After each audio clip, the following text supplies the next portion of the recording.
Mit 20 geboren ist das 104. Ja. Dann ist der Krieg ausgebrochen.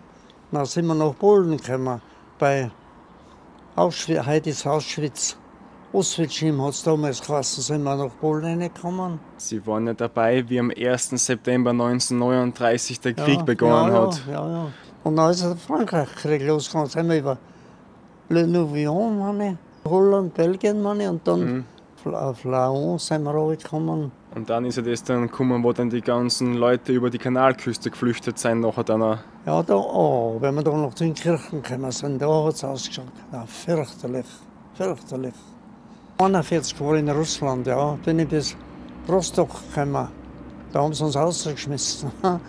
Es ist gut gegangen eigentlich, über Kiew, Dnepropetrovsk, Saporoschschja, Mariupol, Taganrog. Dann sind wir direkt an die Grenze gekommen, da haben sie uns rausgeschmissen, da haben sie die Fernostarmee gebracht. Und die haben uns rausgehauen, da sind wir gelaufen. Ums Leben ist da gegangen, bin noch nie so schnell gelaufen. Wir haben 53, 54 Grad Minus gehabt. Und so Schnee, kaum Schnee. Uns hat das gewundert in Mariupol, nicht? Ja. Dass da ein Meter Schnee sein, haben wir gesagt. Ne? Ja, so viel Schnee. 54 Grad Minus. Ja, es war Fahrt. Und dann beim Rückzug sind sie dann verwundert geworden, haben sie gesagt. Ja, wir verwundert worden. In die Kirche habe ich ein bisschen Angst gehabt. Wenn die Invasion kommt von England, das ist die schmalste Stelle, gell? Da werden sie bei uns rummarschieren. Da sind sie ganz woanders gekommen. Um 4 in der Früh Alarm, ja, was ist jetzt los? Ja, jetzt kommen sie nicht. Und dabei sind sie ganz woanders gekommen.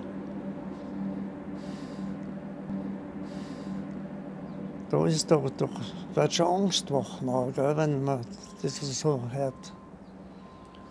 Das war noch vorbei und dann haben die gelandet. Und dann bin ich ziemlich oben, links oben, für Europa gerechnet, links oben. Da war ich SMG-Zugführer. Und da haben sie uns so mit der Artillerie bearbeitet. Und die haben uns bombardiert mit der Artillerie. Da haben sie meinen Fuß erwischt. Und dann bin ich da gelegen. Der Fuß ist rausgegangen und das Blut ist rausgespritzt. Dann haben wir einen Oberschenkel abgebunden. Dann ist eine Ersatzkompanie gekommen. Und der Sandiner, dem habe ich gerufen, ja.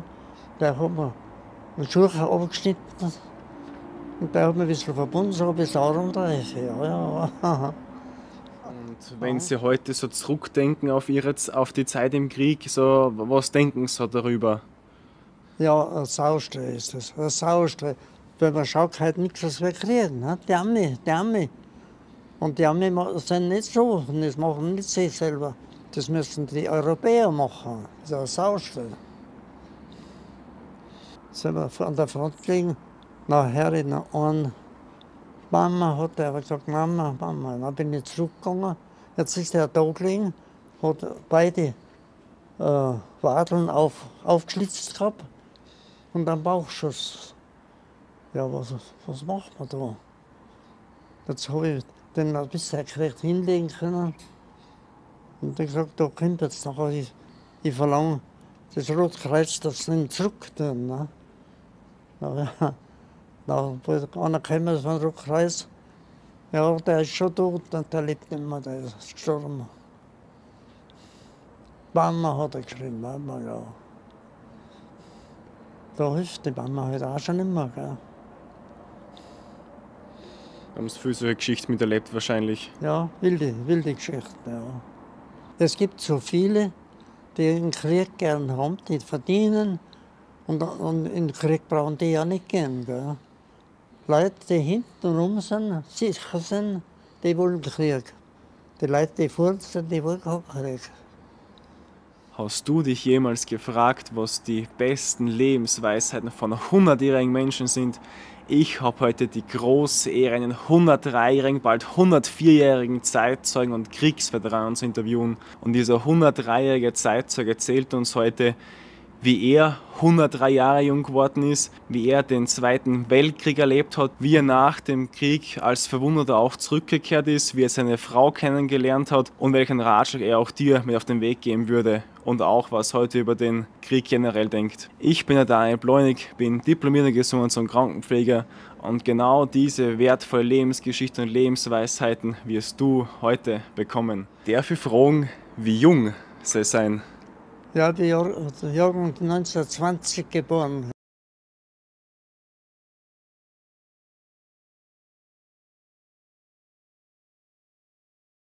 Ich bin ein Bumperl gesund, Gott sei Dank. Und am 6. Oktober wären es schon 104, habe ich gelesen. Ja, ich bin 20 geboren, ist das 104. Ja. Und wie fühlt sich das an, so 103 Jahre jung zu sein? Es geht schon, weil ich bin recht zufrieden. Ich bin so weit gesund und Appetit habe ich auch. Die Frauen interessieren mich auch noch immer. Bin ich recht zufrieden. Und haben Sie irgendwas Bestimmtes gemacht, dass Sie 103 Jahre jung wären?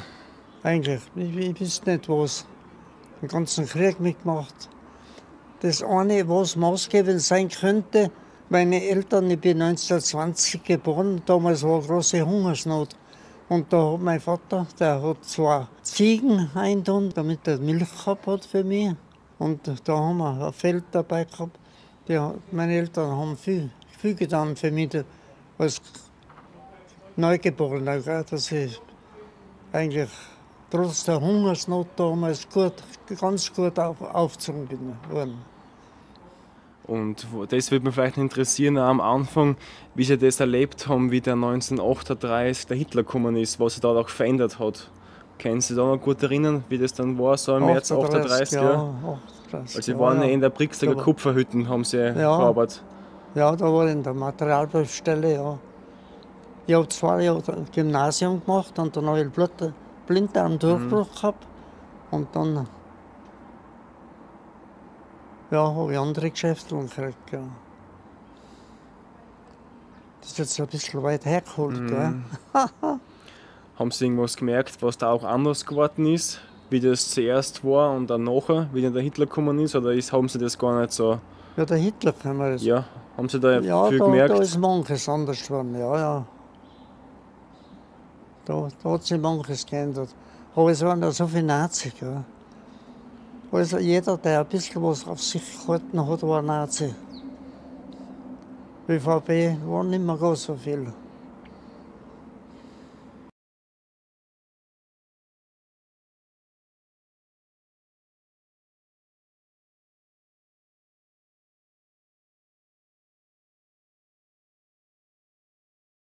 Und Sie haben ja vorher schon angesprochen, den ganzen Krieg haben Sie durchmachen müssen. Ja, der Spulenfeldzug im Süden war das. Da sind wir über Auschwitz, heute ist Auschwitz, Ostwitschim hat es damals geheißen, sind wir nach Polen reingekommen. Da sind wir Krakauer ostwärts gekommen und Tschechow. Da haben sie uns einmal überfallen in der Nacht. Und das ist natürlich schlecht. Da war ich noch nicht einmal 20 Jahre alt. Die Gasmasken da hinten, das Kopflober da. Wir haben uns ja nicht ausziehen dürfen zum Schlafen, weil wir ja gewusst haben, dass wir in Gefahr sind. Und da haben wir geschlafen, da fallen die Polacken über uns her. Ja. Das ist eine Nervosität. Ich bin sonst eigentlich nicht so fickerig, aber das ist schon schlecht. Sie waren ja dabei, wie am 1. September 1939 der Krieg begonnen hat. Ja. Haben Sie das vorher schon gewusst, dass Sie das irgendwie anbahnen wird, oder war das auf einmal dann plötzlich? Weil Sie waren ja bei der Militärmusik, haben Sie gesagt. Ja, ich war zuerst in München, 7 Monate in München bei Militärmusik.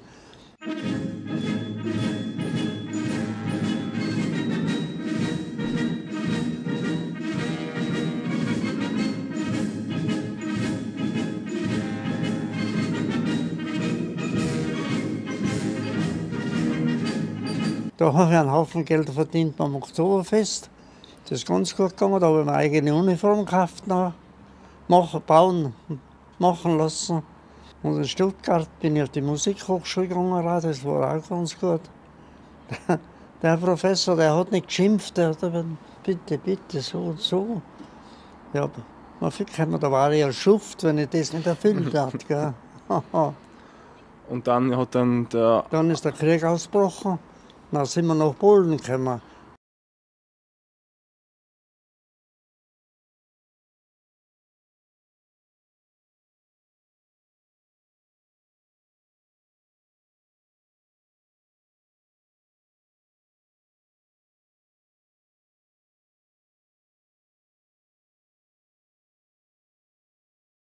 Wie war das eigentlich damals am 1. September? Haben Sie über Nacht den Befehl gekriegt oder wie haben Sie das vorher schon gewusst, dass das Ja, gleich passieren wird? Oder wie war das Da damals? haben wir unser ganzes Gepäck abliefern müssen. Alles, was wir im Kasten drin gehabt haben, in Stuttgart war ich damals, in Möhringen oben. Das haben wir alles heimschicken müssen. Und dann, ja, jetzt hat es geheißen, jetzt kommen wir in den Einsatz. Wir hätten am Balkan runterkommen sollen. Ja, da haben sie uns zusammen auf die Eisenbahn runter in Stuttgart und gefahren sind wir dann nach Polen. Am Balkan haben wir gar nicht mehr runtergebracht, das war schon Griechenland war damals, Jugoslawien und Griechenland. Dann sind wir runter nach Welitschka, Krakau. Dann sind wir die ganze Galizien rübergekommen, vor Lemberg sind wir überfallen worden einmal noch. Ja, das war eine schlechte Zeit damals. Da war ich nicht einmal gescheit 20 Jahre. Hat alles ein bisschen anders ausgeschaut als wir heute mit über 100.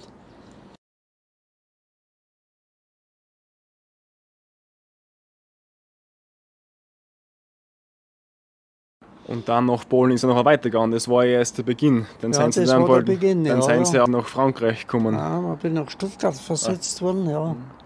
Und nachher bin ich noch in die Eifel gekommen. Ein halbes Jahr, den Winter, 39, 40 war ich in der Eifel. Und da waren 3 Töchter da. Und die älteste, die war ganz feine. Ja, das ist das Privatquartier mit der Tochter, das ist schön.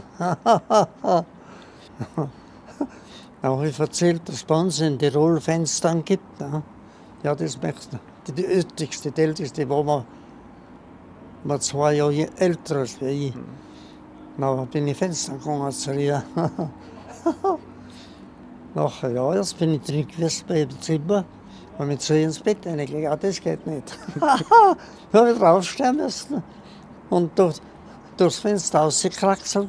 Bei der Tür kann ich nicht aussehen, weil im Nebenzimmer haben die Eltern gewohnt. Und dann ist der Frankreich-Krieg losgegangen. Sind wir über Le Nouvion, Holland, Belgien, und dann auf Laon sind wir runtergekommen.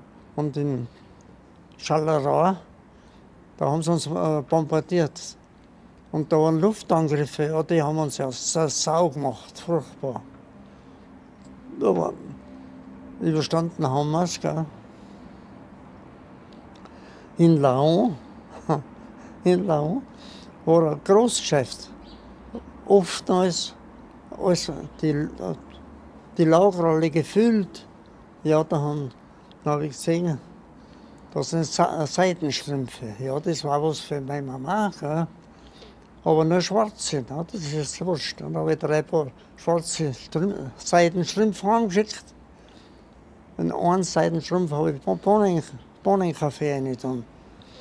Ja, die ist so scharf auf den Bohnenkaffee gewesen. Dann hat sie mir geschrieben, der Bohnenkaffee war nicht so wichtig, es soll noch mehr Strümpfe schicken. Oder wo man ja schon weiß, gerade wo wieder. Und dann ist ja das dann gekommen, wo dann die ganzen Leute über die Kanalküste geflüchtet sind, nachher dann auch. Ja, da, wenn wir da noch zu den Kirchen gekommen sind, da hat es ausgeschaut. Ja, fürchterlich, fürchterlich.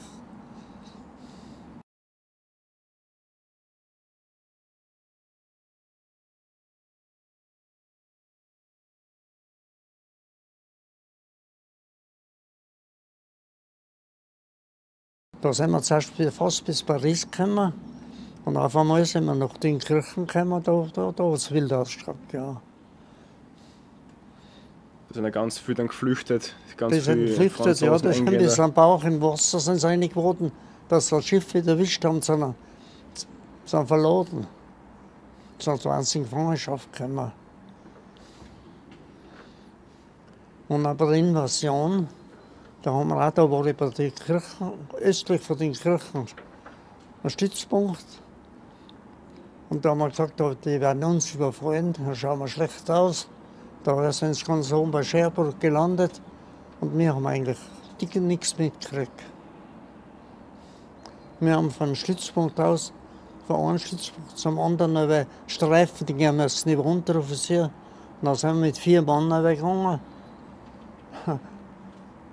Da kannst du auch nicht viel machen. Wir haben uns noch hingeguckt, warmer Sand. Und die Sterne haben geschaut. Ich habe ein bisschen was verstanden von den Sternen. Das ist der Stern, das ist der Stern, das ist der große Wagen, der kleine Wagen und so weiter. Und da haben wir Unterhaltung gehabt.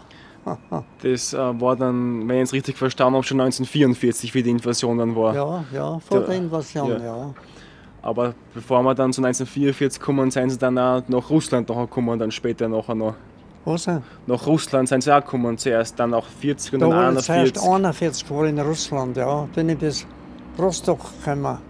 Da haben sie uns rausgeschmissen. Das ist gut gegangen eigentlich. Über Kiew, Dnepropetrovsk, Saporoschschja, Mariupol, Taganrog. Dann sind wir direkt an die Grenze gekommen. Da haben sie uns rausgeschmissen. Da haben sie die Fernostarmee gebracht.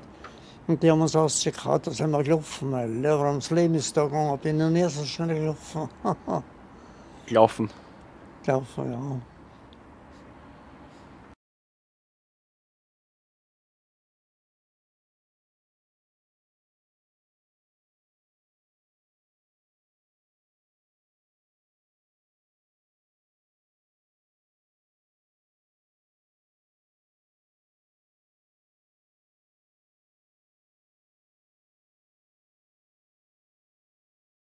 Da haben wir sind bis in die Vorstadt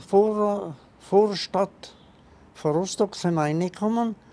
Und da haben die Russen eine Fernostarmee gebracht, aber die haben uns rausgehauen. Und in Taganrog haben wir übernachtet.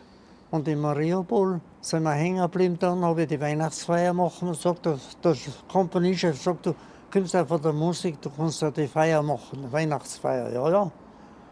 Dann geht die Kompanie an, wer das Musikinstrument spielt, dritten Zug, im zweiten Glied hebt einer rauf. Also, was spielt denn Sie? Ja, Zither und Harfe. Dann hat sie gesagt, woher sind denn Sie auf Innsbruck? Links raus, das war der Zacherberger. Habe ich Schwein gehabt. Den Zacherberger haben wir nach Hause geschickt, da hat Zither mitgebracht.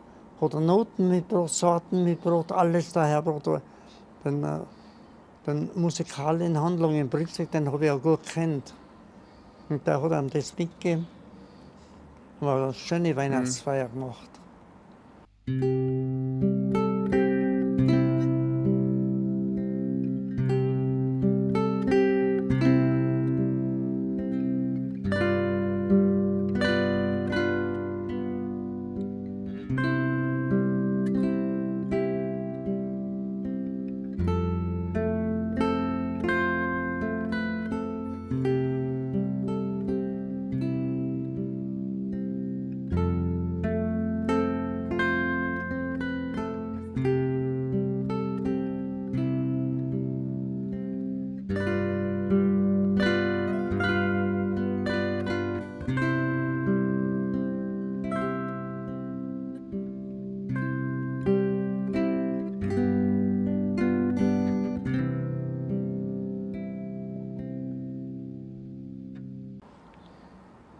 Ja, da gab es viel zu erzählen.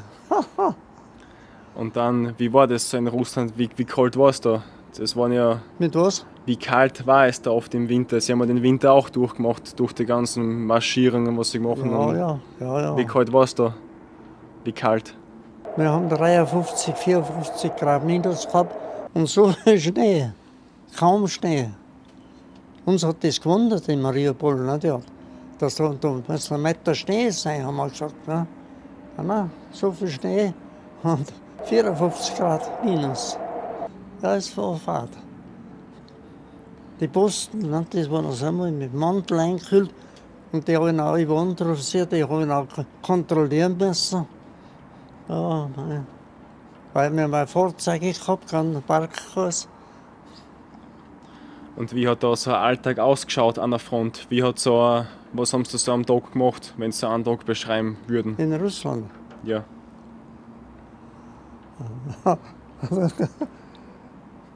Muss ich mal nachdenken. Ein bisschen lang her ist das schon, gell?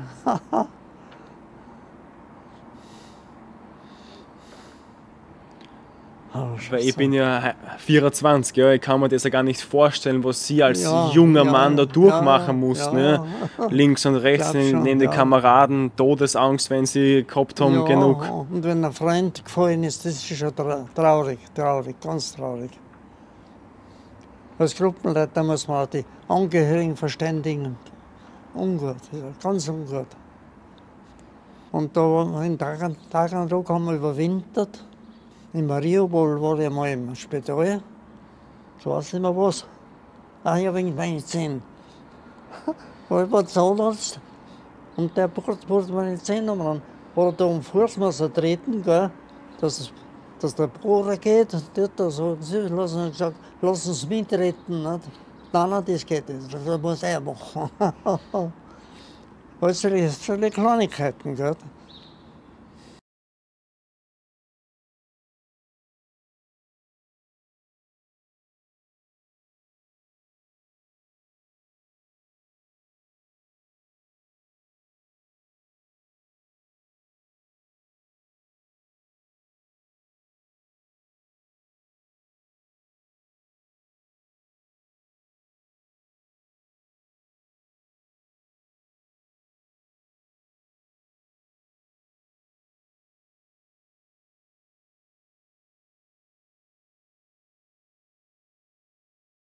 Und dann beim Rückzug sind Sie dann verwundet geworden, haben Sie gesagt. Ja, wir verwundet waren.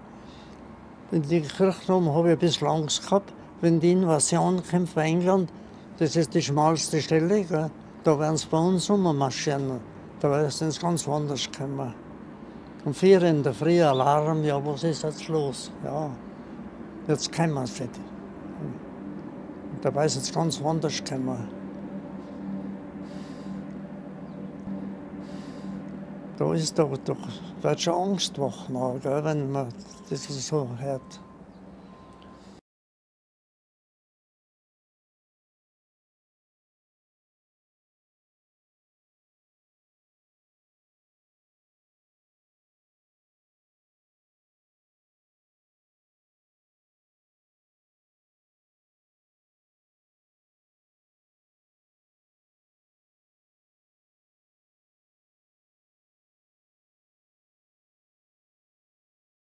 Das war noch vorbei, dann haben die gelandet.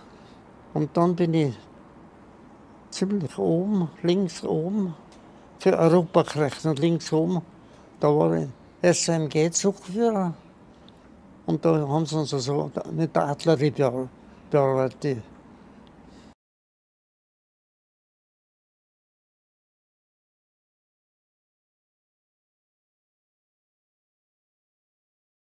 Und die haben uns bombardiert mit der Artillerie. Da ist mir mein Fuß erwischt. Und dann bin ich da gelegen. Der Fuß ist rausgegangen und das Blut ist rausgespritzt. Dann haben wir einen Oberschenkel abgebunden. Dann ist eine Ersatzkompanie gekommen.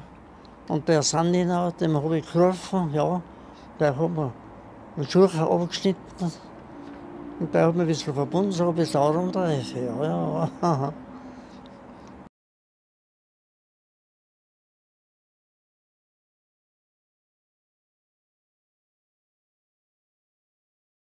Und da habe ich, ich habe eine kleine Besetzung gehabt, da haben wir im Offizierscasino immer gespielt. Und der Oberst ist um 10 Uhr ins Bett gegangen. Und da haben wir Jazz nicht machen dürfen von Oberst aus. Und da kommt noch der Doktor, der Arzt, der kommt zu mir und sagt, spielen Sie mir das und das. Also ich gesagt, das darf man ja nicht. Der Oberst, der geht um 10 Uhr ins Bett und nachher sagen sie mir, nachher spielen wir das. Jetzt ist der Doktor, wo wir wieder zu mir kommen, das und das möchte er, das möchte er. Ja, man denkt, der Doktor muss schon, weiß ja gar nicht, ob ich den nicht einmal brauche. Gell. Haben wir alle Wünsche erfüllt. Und wie ich verwundet worden bin, da bin ich außen gelegen. Jetzt bin ich aus dem Gleis gekommen. Der wollte dann einen amerikanischen Jazz haben und der Oberst hat das nicht erlaubt. Um 10 Uhr abends ist der Oberst ins Bett gegangen und da haben wir Jazz gespielt.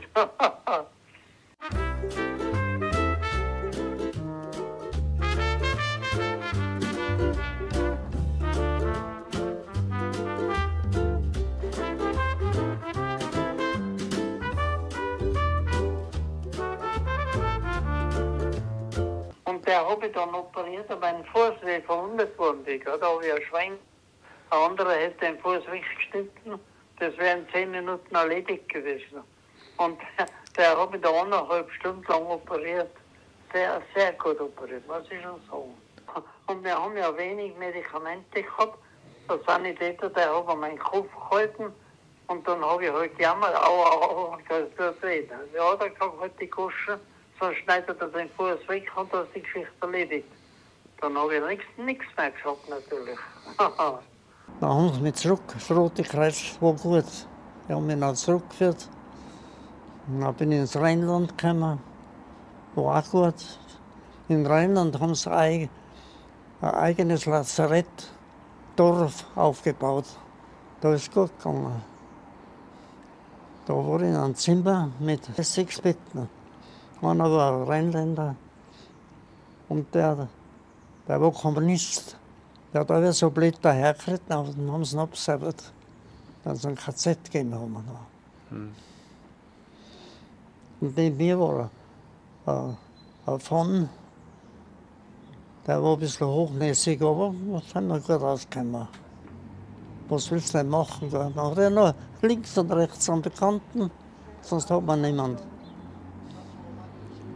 Und das Rote Kreuz hat festgearbeitet, die haben viel getan, große Opfer gebracht. Dann war in Löwen in Belgien, einen großen Saal, da waren wir ganz auf 20, 30 Verwundete. Jetzt kommt der Ami, hat es geheißen.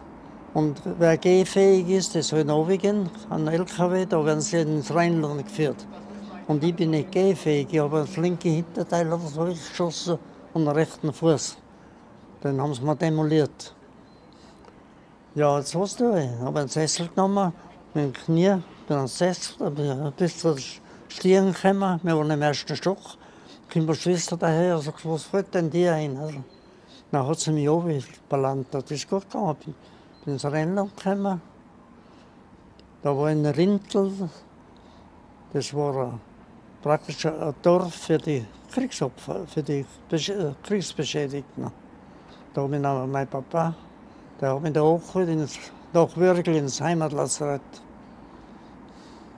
Und da haben sie dann auch das Kriegsende dann erlebt, im Heimatlazarett dann. Ja, da sind wir auch bombardiert worden und wir im Keller unten.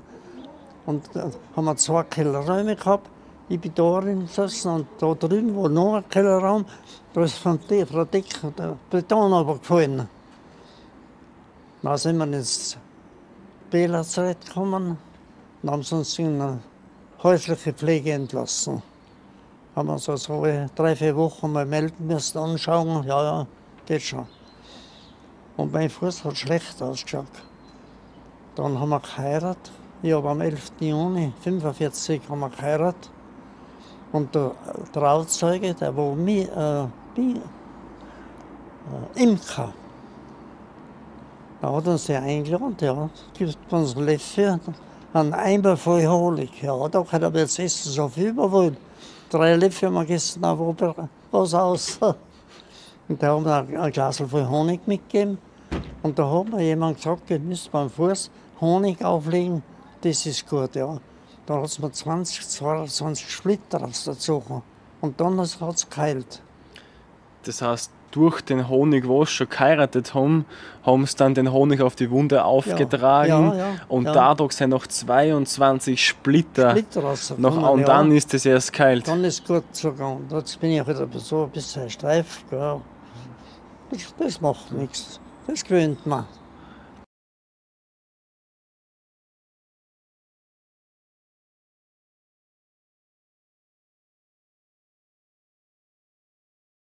Das heißt, darf ich jetzt kurz Ihre Geschichte zusammenfassen vom Krieg. Das ist ein 1939 am 1. September, wie der Polenfeldzug begonnen hat, seien Sie schon eingerückt gewesen. Ja? Ja, da war ich schon ein Jahr, da bin ich ja gefreut worden. Da war ich schon ein Jahr beim Militär.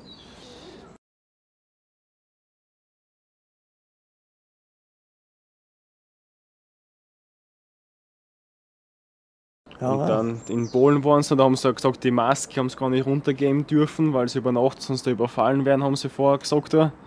ja. Da sind wir von Krakau, Gelitschka bis fast nach Lemberg. Das ist ja da drüben, gell? Dann sind sie nach Frankreich dann gekommen. Dann sind wir nach Frankreich, in die Eifel sind wir, Ja. in Gerolstein. Es war wunderschön da, ein schönes Quartier gehabt. 3 Töchter, 2 Töchter und ein Berlinerin. Haben wir uns ja glänzend unterhalten. Da war ich mit 2 Salzburger war ich dort. Dann haben wir Schuhe geplattelt und tanzt und das ist ja wunderbar gegangen. Oh.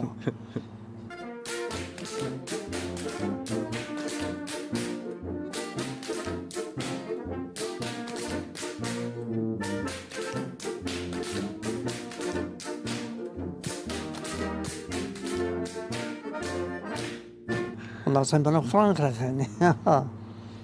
Dann war der Frankreich-Feldzug, wo das in den Frankreich-Feldzug. Kirchen dann war, die ganze Flucht, das Durcheinander. Ja, da sind wir.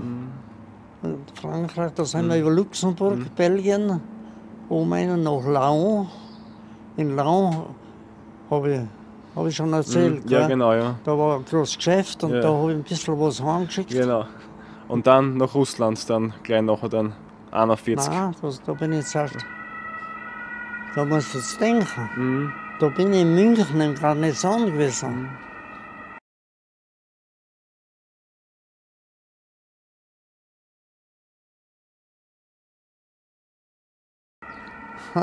In München in Garnison.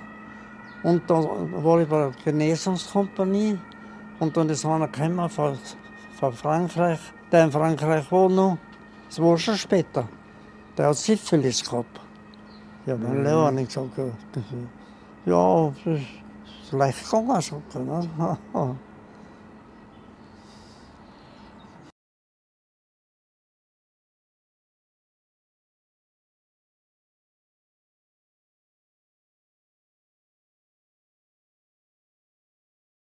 Und so haben sie dann die ganzen 6 Jahre im Krieg eigentlich durchgemacht, von Ja. Anfang bis zum Ende.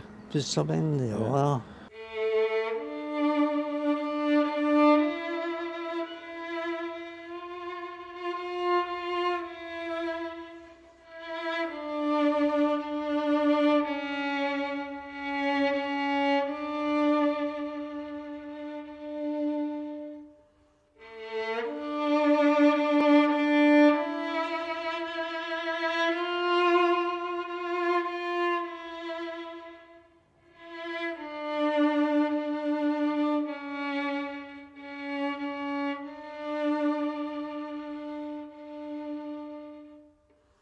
Dann haben sie gesagt, haben sie geheiratet. Wie haben sie eigentlich ihre Frau kennengelernt, wenn ich fragen darf? Die ist auch Fabrikswerk, Fabrikswerk und die ist auch Fabrikswerk. Die haben im Urlaub einmal gesehen, bei Firma, die gefällt mir. Dann habe ich sie einmal angesprochen. Ihr Bruder, mit dem bin ich in die Schule gegangen. Ja, das ist ganz gut gegangen. Nach dem Krieg komme ich heim, ja. Heiraten wir halt, dann haben wir geheiratet. Dann ist der Und in der Sommer. Hochzeitsnacht natürlich, da gibt es einen Buben an. Also jetzt habe ich einen Buben, der ist 72 Jahre. Und eine Tochter habe ich auch noch. Die ist, der Bruder ist 78 Ja. und die Tochter ist 72. Und Ja, jetzt erzähle ich da einen Roman. Ja. es ist sehr schön. Wir hören ich höre Ihnen gern zu. Und dann geht ja Ihr Leben erst richtig los. Die waren ja vorher schon Musiker bei Gnade und dann haben sie das mit dem Journalist nachher angefangen im 46er Jahr. Ja. 46 Jahre. Ja, da war ich daheim mit einem schlechten Fuß. Gell? Und das linke Hinterteil war weg. Ja, da habe ich noch von Invaliden am 10% gekriegt. Da bin ich aber noch. Der Thomann hat eine Kasse. Bei dem war ich Mitarbeiter. Das waren wir in Schwarz 1952, Generalversammlung, sitzt der Thomann neben mir. Na ja, jetzt Opern. Ja, er sagt auf, er möchte Opern werden. Ich sage, bist narrisch, du brauchst doch nicht Opern machen. Wo er möchte Opern machen. Und dann hat er mich eigentlich gefördert. Und ich da Eigentumswohnung gekriegt von ihm. Ist recht gut gegangen. Werden. Also Landtagspräsident geworden und dann ist er gestorben. Ja. War für mich ein guter Hebstecken gewesen. Wollen Sie kurz was trinken? Schluck Wasser kurz. Nein, was schon nicht. Okay. und dann haben Sie die Musikkapelle auch übernommen nachher dann.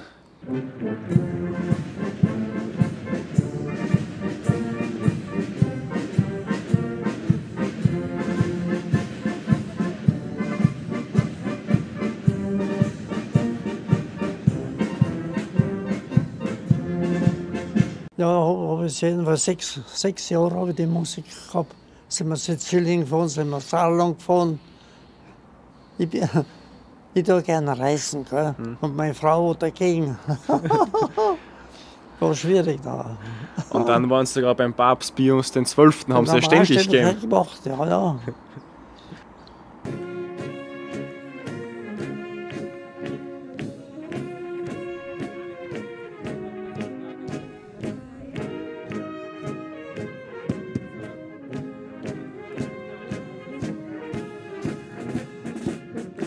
Der war krank und dann haben wir, ja, jetzt müssen wir Sizilien fahren, dann möchte man Papst Ständige machen, ja. Dann ist der Papst schon gewesen. Und dann haben Sie gespielt für den, ja, für den Papst. Für den gespielt. Dann fangen wir doch ein Kreuzwochen an. Haben wir uns niederknien müssen natürlich. Und ich habe einen alten Dackel, der den großen Trouble gehabt. Ja, das war schwierig. Ich habe den großen Trouble am Bauch, ne? Niederknien.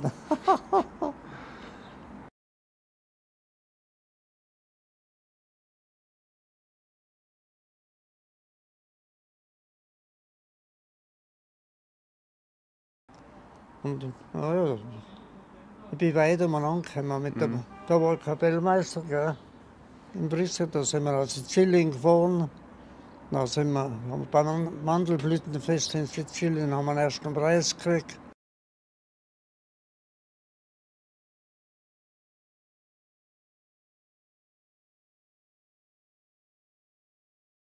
Dann waren wir 14 Tage im Saarland.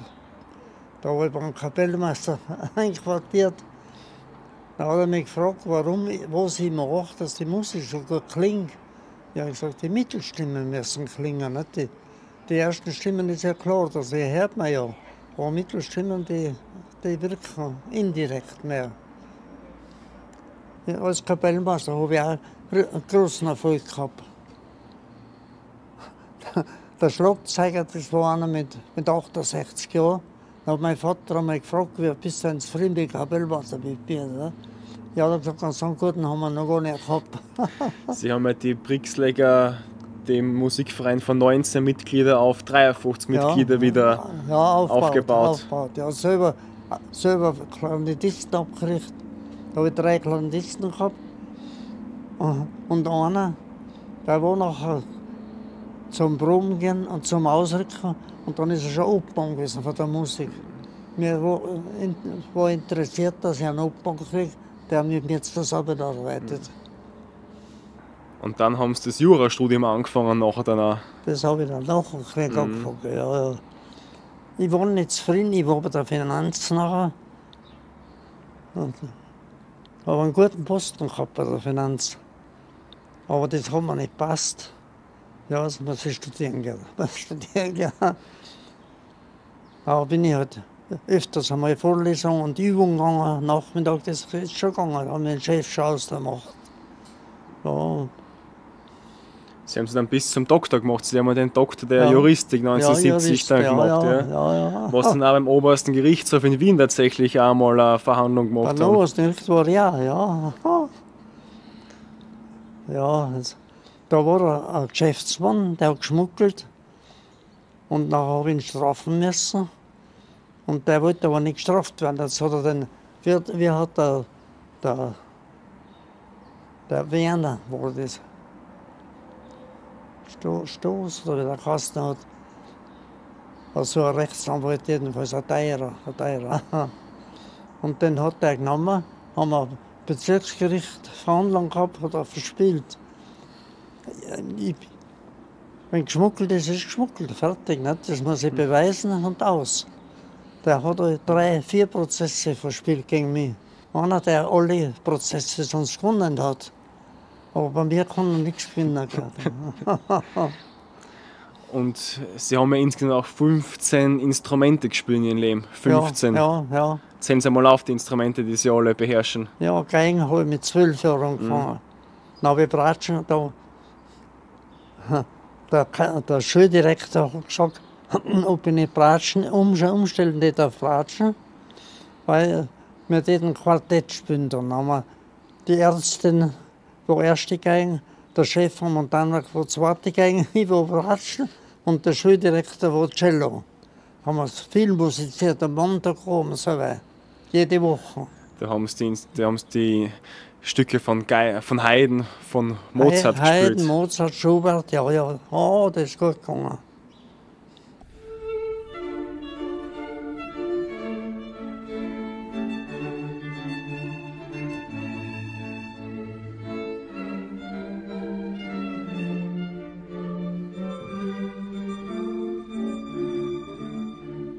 Und dann haben Sie dann weiter Harmoniumlehre gemacht, Klarinette, Ja, Gitarre. da habe ich mit der Geigen einen Geigenlehrer gehabt und da hat er Geld gebraucht. Da habe ich die Stunde einen Schilling gezahlt. Dann habe ich gesagt, ich möchte gerne Harmonium lernen, weil der hat über Harmonium gespielt. Ich habe gesagt, das Harmonium möchte ich auch. Ja, selbstverständlich. Gell.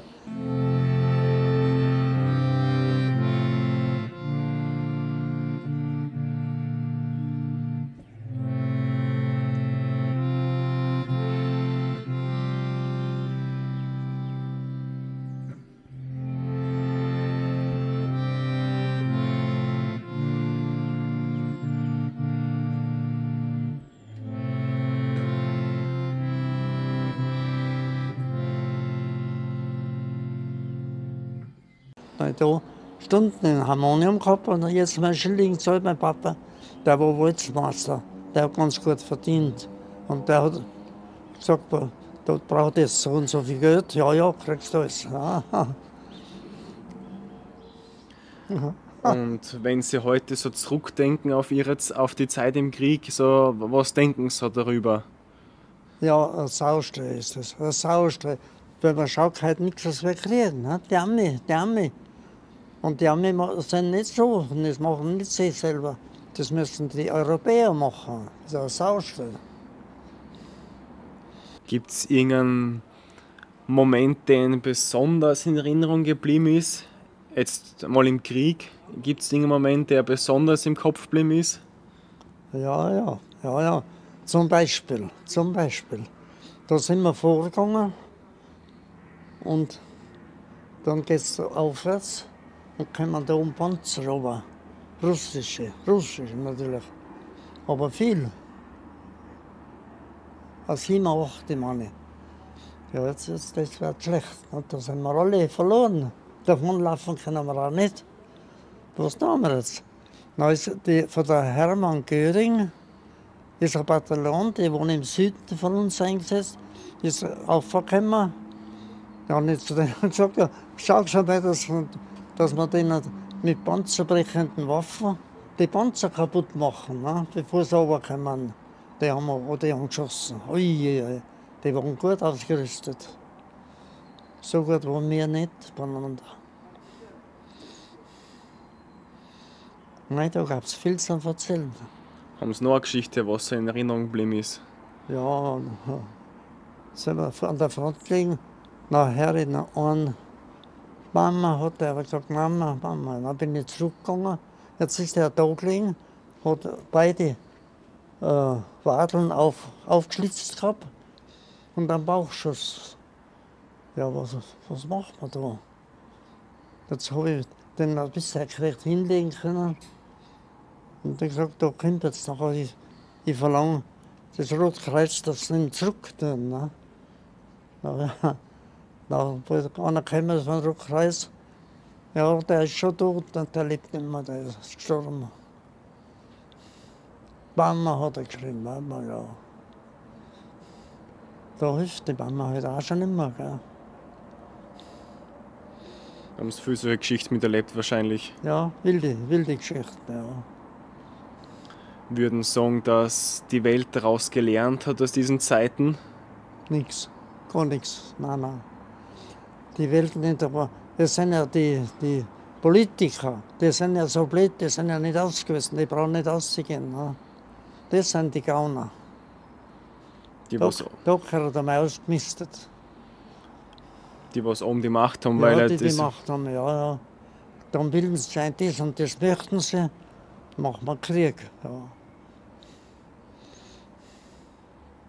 Was können wir tun, dass der Frieden erhält, dass das nicht nochmal kommt? Das ist schwierig. Das ist schwierig. Es gibt so viele, die den Krieg gern haben, die verdienen und in den Krieg brauchen die ja nicht gehen. Gell?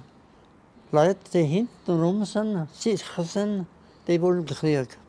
Die Leute, die fort sind, die wollen keinen Krieg. Haben Sie den Krieg wollen? Nein, um Gottes Willen. Da war in Stuttgart. Nachher hat es geheißen in Polen. Ne? Da sind wir am ersten Tag schon verladen worden nach Wilitschka, das spätere Auschwitz. Da sind wir ausgeladen worden. Und dann in der Nacht sind wir über die Grenze vormarschiert. Und in der Nacht haben sie uns schon überfallen, die Polaken. Und das ist schlimm. Wenn man schläft, da stehe ich da hin, die Gasmasken da das, und die Aufregung, das erste Mal unter Beschuss, das ist schlecht. Das bleibt im Kopf wahrscheinlich. Ja. Weil wenn man eine gewisse Erfahrung hat auf dem Gebiet, geht es leichter. Dann gibt man auch schon den Steuerhelm weg, hat die Gasmaske weg. Dann weiß man schon, wo man das hinter muss. Darf ich eine Frage fragen, die vielleicht, also ich finde wichtig heutzutage. Ich habe nämlich vorgestern tatsächlich eine Dame von eine Auschwitz-Überlebende interviewen dürfen, weil Sie auch vorher Auschwitz erwähnt haben. Ja, haben Sie damals eigentlich von dem irgendwas gewusst auch? Weil ich habe gesagt, es war viel Geheimhaltung auch. Ja, da haben wir nichts gewusst. Ja. Am Ende des Krieges haben wir es noch gemerkt. Ja. Wie ist es eigentlich gewesen, wie Sie dann zurückgekommen sind nach dem Krieg? Wie war das in der Bevölkerung so? Ja, also, waren alle froh, dass es aus ist. Dann haben wir amerikanische Besatzung gehabt, die waren gut, die haben Lebensmittel gebracht, auch, die waren mit der Bevölkerung gut. Und dann, nach einem Monat oder so, 6 Wochen, meine ich, dann ist die französische Besatzung gekommen und die haben selber nichts gehabt. Das war schlechter.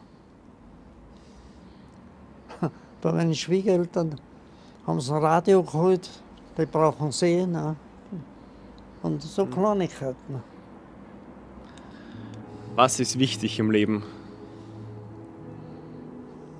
Was ist wichtig im Leben? Da gab es manches. Erzählen's. Die Gesundheit. Gesundheit. Dass man in einem gewissen Raum, wo man Bekannte, Eltern, Geschwister und Leute hat, die zusammenhelfen. Also der Zusammenhalt ist wichtig. Weil es gibt aber wieder so die ihren Eigenwillen haben. Die würden sich selber bereichern dabei und die anderen zahlen drauf. Das ist auch nichts. Also das Gegenseitige. Gegenseitig, ja. Ja, das ist im Krieg groß geschrieben, gell? Die Kameradschaft, dass man gegenseitig aushilft, das ist schon viel wert. Haben Sie da auch vielleicht Momente der Menschlichkeit erlebt im Krieg trotzdem? So Ja, untereinander? schon, ja. Willst du davon auch erzählen? Ja, da waren wir. Wenn ich da dran denke, da sind wir von Russland zurückgegangen und da ist einer gelegen, der hat einen Weg gerufen, der ist schlecht benannt gewesen, der ist verwundet da. Den haben wir dann geschnappt und mit zurückgenommen. Der war froh, das Leben gerettet praktisch. Ja, das ist schon eine Zeit her jetzt. Gell? Und ich darf Sie noch interviewen dazu, ist eine große Ehre. Weil es gibt sehr, sehr wenige Zeitzeugen, die darüber erzählen können das auch. glaube ich ja. Heute sind nicht mehr so viele. Nein. Und gerade das ist wichtig, finde ich, dass sich die Geschichte nicht wiederholt. Das ist das. Ich bin 38, ich bin Jahrgang 20, 38 freiwillig nach München eingerückt, bei der Musik. Beim Oktoberfest habe ich 2,50 Mark, 3 Mark verdient zum Spielen. Beim Oktoberfest habe ich viel gespielt. Da war ich Rekrut, Nachmittag Rekrutenausbildung und dann auf die Wiesel. Und der Chorführer, der wo Solo gelandet ist bei uns, der hat mich gern mitgenommen, aber der hat gewusst, die bloß bei Sachen ohne weiteres vom Blatt. Der habe ich gern mitgenommen. Sie sind ja auch alles marschiert zu Fuß wahrscheinlich, oder seien Sie viel mit Transporte gefahren durch Frankreich, Russland? Meistens schon Transporte gefahren. Aber Frankreich haben wir mal einen 35 Kilometer Marsch gemacht, das war viel, das war schlecht. Und dann sind wir aber von Dinkirchen bis Paris tippelt in der Nacht.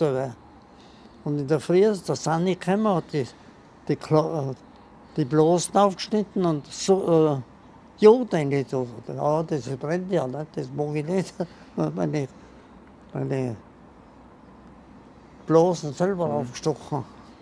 Hat gar nichts gefühlt, war gut. Und Ja, und das ist aber von Dinkirchen bis Paris, da haben wir Munition, die Waffen und alles mitgehabt. Das ist schlecht, das ist ganz schlecht. viel Gepäck, viel schweres Gewicht tragen müssen. Ja, Strohhalme natürlich, Gasmasken und all solche Sachen. Und darf ich fragen, wie lange waren Sie dann mit der Frau verheiratet insgesamt? Ja, 45 haben wir geheiratet und gestorben ist sie. Ja, hat es 10 Jahre her sein. Jetzt ist 10 Jahre her. Wir schon 56 Jahre waren wir verheiratet. Und was ist wichtig, dass man so 56 Jahre lang verheiratet bleibt? Was ist da wichtig? Dass wir was bleiben. Dass man 56 Jahre lang verheiratet geblieben ist, was ist da wichtig? Ja, auf die Gesundheit schauen. Keine Dummheiten machen. Ja. Wie haben Sie auf Ihre Gesundheit geschaut? Wie haben Sie das gemacht? Ja. Eine gute Umgebung, gute Freunde. Gell? Es kommt auf die Freunde viel drauf an. Da in Innsbruck, da haben wir eine recht gute Gemeinschaft gehabt. Jetzt ist ja auch nichts mehr. Ne? Da war. Vom Landhaus aus haben sie ja, ist eine recht nette. Und vom Obmann, die Frau, die ist eine ganz feine gewesen. Die haben mich eingeladen und dann haben wir Nachmittag gefeiert, Wein getrunken. Dann haben sie mich runtergeführt bis an den Achensee. Und wenn ihr mal Kinder habt, was ist wichtig, dass ich auch brave Kinder erziehe? Was würden Sie sagen, was ist da wichtig? Brave Kinder. Ja, was ist da wichtig, dass ich auch mal brave Kinder habe? Der Umgang beim Schulkind, gell? Mit Gauner sollen sie sich nicht abgeben. Ja. Das ist schon lange her bei mir. Aber ich glaube, Sie sind immer mit gutem Vorbild auch vorangegangen. Ja. Ich war kein schlechter Schüler. Ja. Mathematiker waren Sie ja begnadeter. Ja, war ich noch. Da war ich gut. Im Rechnen war ich gut. Im Gymnasium, da habe ich Kursstadt Gymnasium gemacht, 2 Jahre. Und dann habe ich Blinddarm durchgekriegt. Und da habe ich dann Rechnungen aufgestellt. Und die anderen haben dann die Taufe gegeben, die ausrechnen. Der Professor war recht angenehm und sagt, schon magst du mal ein paar Rechnungen und die dann rechnen wir. Und darf ich noch eine persönliche Frage stellen Ja, zum bitte, Abschluss? Bitte. So, Sie haben ja vorher gesagt, vieles kann man nachmachen, vieles auch nicht. Wenn Sie die Zeit zurückdrehen könnten, würden Sie irgendwas anders machen heutzutage? Eigentlich nicht. Nein. Ich bin also eigentlich ganz gut gefahren. Das geht ganz gut. Ich fahre ja da auch noch gut. Gell? Ja. Wenn ich Leute kenne, bei Schwester, dann kann ich sagen, das und das brauche ich. Ob ich es kriege, muss ich erst sehen. Aber die sind aufopfernd. Das ist schon gut. Das Heim ist ja narrisch gut. Sie sind ja, wenn ich richtig informiert bin, bis heute noch Landesschriftführer beim Tiroler Kriegsverband. Bis heute Kriegsopferverband. Ja, ja, schon. Bei der letzten Generalversammlung haben sie einen neuen gewählt, ja, ja. Als Obmann in Bradl. Der Kriegsopfer, die macht jetzt Jahr eine Sammlung. Und dann habe ich da schauen müssen, dass ich 20 Sammler zusammengebracht habe. Wer geht denn heute noch gern sammeln? Ne? Da bin ich gegangen, ist meine Frau gegangen. Sind wir halt das durchbringen. Und bis heute sind Sie als älteste Mitglied der Ja. Kameradschaft da. Ja, ja, ja, ja. Und jetzt haben Sie auch angefangen, ein Buch zu schreiben noch. Ja, jetzt, das letzte Buch habe ich da. Haben schon gesehen, ja. Ja. Ja, ja. Wie viele Bücher haben Sie insgesamt geschrieben? 11. Und was wünschen Sie sich für die Zukunft? Gesundheit. Ich bin ja pumperl gesund und wenn das so bleibt, war ich sehr froh.